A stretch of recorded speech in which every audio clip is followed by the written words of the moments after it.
Bom dia, irmãos e irmãs, graça e paz. Aos que nos visitam também, bom dia. Irmãos, queria repartir com os irmãos, com respeito a esse momento agora da ceia,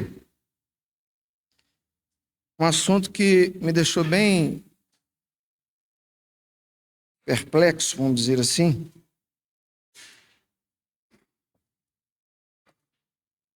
Estou usando uma Bíblia de ordem cronológica, vai ficar mais fácil para mim, mas eu vou dando o endereço. 2 Samuel, capítulo 6, a partir do verso 6,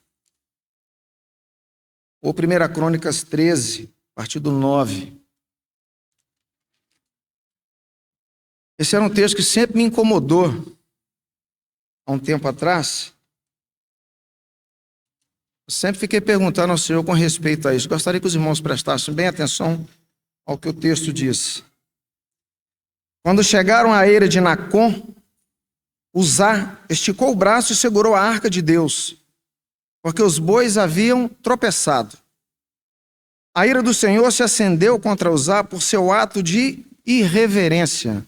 Não sei se algum irmão traz alguma outra tradução, mas a Bíblia relata que o ato de Uzá foi um ato de irreverência. Por isso Deus o feriu e ele morreu ali mesmo, ao lado da arca de Deus.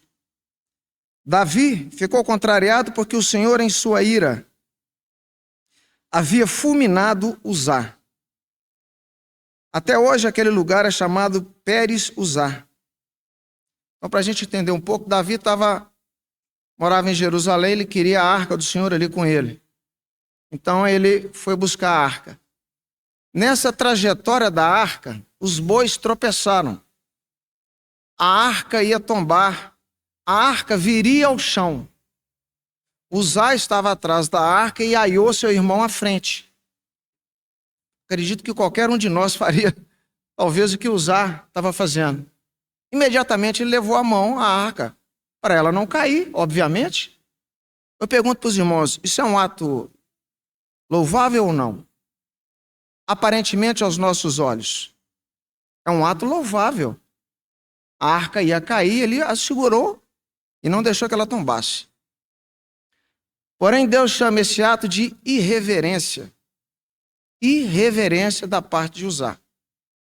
E o Senhor fulmina, mata ele ali mesmo. Davi, que foi buscar a arca, continuando o texto, ele diz assim, a partir do 9, para quem está em Samuel 6. Naquele dia, Davi teve medo do Senhor e se perguntou, como vou conseguir levar a arca do Senhor? Por isso ele desistiu de levar a arca do Senhor para a cidade de Davi, que é Jerusalém. Em vez disso, levou a arca para a casa de Obed-edom, de Gate. A arca do Senhor ficou na casa dele por 3 meses. E o Senhor abençoou a toda a sua família. Irmãos, Davi então teve medo, não quis mais levar a arca para Jerusalém. Deixou na casa de Obed-edom. Hoje eu convido os irmãos para ler com respeito a esse assunto da arca. Ele é maravilhoso. A arca, os filisteus tinham levado ela lá para o seu lugar. Interessante, eles levaram a arca e ninguém deles, a Bíblia relata que morreu. Mas vieram pragas àquele povo. E eles, suspeitando que fosse aquela arca, pegam 2 vacas que tinham crias tinham tido crias, colocam a arca em cima desse carro de boi e diz, olha, se ela for em direção a Bet-Semes, nós vamos saber que foi Deus que estava fazendo isso aqui. E é exatamente o que ela faz. As vacas sobem e vão em direção a Bet-Semes. E chegando lá, ela vai para a casa de Abinadab. A arca fica na casa de Abinadab. Porém, seu filho Eleazar foi consagrado. Então ele é quem fica a serviço dessa arca. Talvez quem podia tocá-la. E o interessante nesse assunto, irmãos, é que Uzá e Aiô são filhos de Abinadab. A Bíblia relata que a arca ficou na casa de Abinadab por 20 anos, mais ou menos, um mínimo de 20 anos. O que isso nos fala? Uzá cresceu, não sei a idade que ele tinha, mas ele sabia da presença daquela arca ali na casa dele. Provavelmente, ele também sabia que Eleazar, seu irmão, é quem foi consagrado para tocar naquela arca. Com certeza ele cresceu e ouviu isso, e ele viu isso. Ele sabia que ele não podia tocar na arca. E o que ele fez quando os bois tropeçaram? Ele, de boa intenção, segurou a arca. Porém, Deus disse, isso é um ato de reverência. Irmão, o que isso tem a ver com a ceia do Senhor? Quero ler ainda com os irmãos. Em 2 Samuel 6:1, ou Crônicas 13:5, diz assim: de novo Davi reuniu os melhores guerreiros de Israel, 30.000 ao todo. Ele e todos os que acompanhavam partiram para Baalá em Judá, para buscar a arca de Deus, a arca sobre a qual é invocado o nome do Senhor dos Exércitos, que tem o seu trono entre os querubins acima dela. Davi reúne todo este povo para ir buscar a arca. Irmão, não é porque está dando certo que é o correto. Não é porque o que eu faço está dando certo que é o certo. Davi juntou todo esse povo e foi. E quando ele estava trazendo a arca, aconteceu exatamente isso com Uzá. Agora veja, irmãos, em 2 Samuel, 1 Crônicas 15, verso 1. 1 Crônicas 15, verso 1. Depois que Davi tinha construído casas para si na cidade de Davi, ele preparou um lugar para a arca de Deus e armou uma tenda para ela. Então Davi disse: somente os levitas poderão carregar a arca de Deus, pois para isso o Senhor os escolheu e para ficarem sempre a seu serviço. Davi reuniu todo Israel em Jerusalém para trazer a arca do Senhor para o lugar que ele havia preparado. Reuniu também os descendentes de Arão e os levitas. Depois do acontecimento, Davi foi procurar o Senhor para saber como se comportar para trazer a arca. Os descendentes de Coate, Uriel, liderança 120. Os descendentes de Merari, Asaías, liderando 220. Os descendentes de Gerson, Joel, liderando 130. Os descendentes de Elisafã, Semaías, liderando 200. Os descendentes de Hebron, Eliel, liderando 80.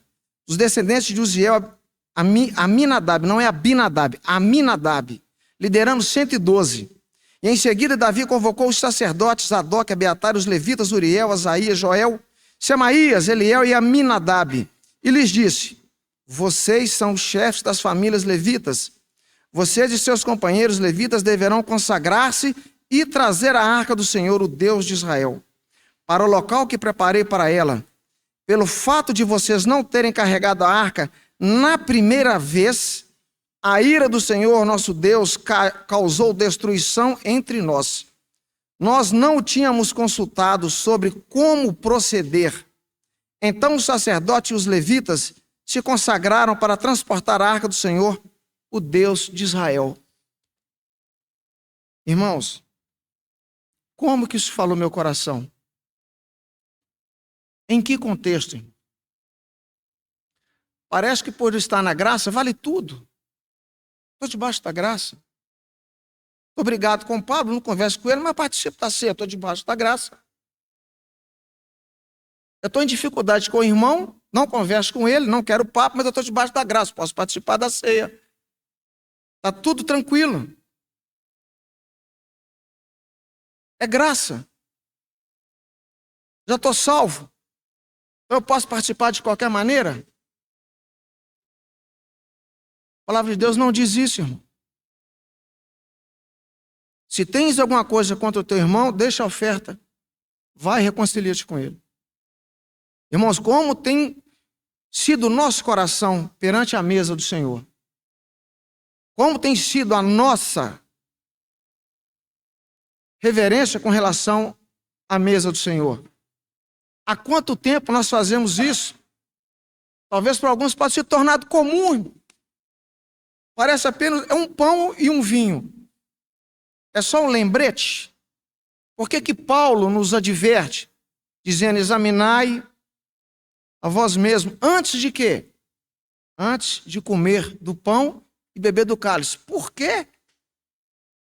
Se é só um pão e um cálice, eu estou debaixo da graça. Por que ele diz isso, irmão? Porque continuando o texto, lá na frente ele diz, por causa disto, por não discernir o corpo do Senhor, há muitos entre vós, doentes, fracos, e não poucos que dormem. O irmão sabe que dormir para cristão é morte física. Participar desse momento, participar do pão e do cálice, não é um mero pão e um mero cálice. Isso é uma realidade espiritual. Isso traz consequência, como trouxe para usar. Traz consequências como trouxe para usar. O que diz em Tiago, irmãos? Orai uns pelos outros para que sejam curados, não é o que diz lá? Orai uns pelos outros, mas lá também diz, há alguns que pecaram para a morte, e por esses, não digo que orem. Mas pecou para a morte, irmão? Não estou debaixo da graça? Não estou debaixo da graça? Parece que vale tudo. Está tudo coberto. Está tudo perdoado, irmãos. Precisamos nos atentar à palavra do Senhor. Se tens alguma coisa contra teu irmão, vai e reconcilia-te com ele. Não é chegarmos com o coração de qualquer maneira perante a mesa do Senhor. Foi um sacrifício do Filho de Deus que nos capacita a estarmos aqui e participarmos do cálice e do pão. Lembra que a outra passagem no Velho Testamento, que os homens apenas eles olharam para dentro da arca e morreram? Lá em Bet-Semes, ali já é um outro contexto, é uma outra figura. Por isso que eu digo, irmão, é maravilhoso ler aquilo ali, sobre a arca. É uma outra figura, é um outro tipo de pecado. E Deus fulminou 70 homens. Eles ficam apavorados. Irmão, o que é a mesa para nós? O que é esse momento? Eu nunca vi, mas eu necessito falar. Me perdoe se alguém faça isso. Irmãos, quando partimos o pão, e ele é uma verdade espiritual, quando a sobra do pão, não devo jogá-la no lixo. Não é o corpo de Cristo que nós estamos aqui participando? Eu não jogo no lixo. Outra coisa, irmão, não pegue desse pão, não dê para o seu filho. Ele ainda não faz parte da igreja. Por mais puro que ele seja, ele não tem consciência do pecado. Mas não faça isso, irmão. Não dê desse pão para o seu filho. Lembra que eu conversei com um irmão aqui, falei com ele assim, meus filhos são convertidos, será que ele não podia participar da ceia? Por isso que a gente tem que ter o ouvido atento. O irmão disse para mim assim, irmão, é bom após o batismo. Então, uma palavra de advertência, a gente precisa ouvi-la e considerar. Eu achei que eu podia, mas eu recebi uma palavra de irmão dizendo, eu acho que não, irmão, então vamos considerar. Não participa. Então não é um mero pão e um mero cálice, irmão. É uma verdade espiritual do pão e uma verdade espiritual do cálice que traz consequência. E graves, como a Bíblia relata. Então não dê, se você faz isso, não faça isso. Não faça isso. Não dê para a sua criança. Porque o dia que você falar com ele que ele não pode mais comer, ele vai te perguntar, por que eu não posso, se eu já comia? Como é que você vai explicar isso para ele? Isso é nossa responsabilidade, cuidar dessas coisas.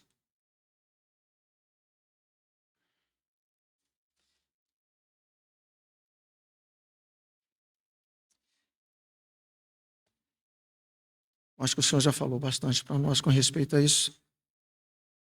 Eu queria dizer que esse momento do partir do pão, do participar dessa ceia, é um momento para os filhos de Deus. Se alguém nos visita e se você não creu no Senhor, você não faz parte dessa mesa segundo a palavra de Deus. Você não pode participar porque você não faz parte do corpo. Já falei, quero repetir.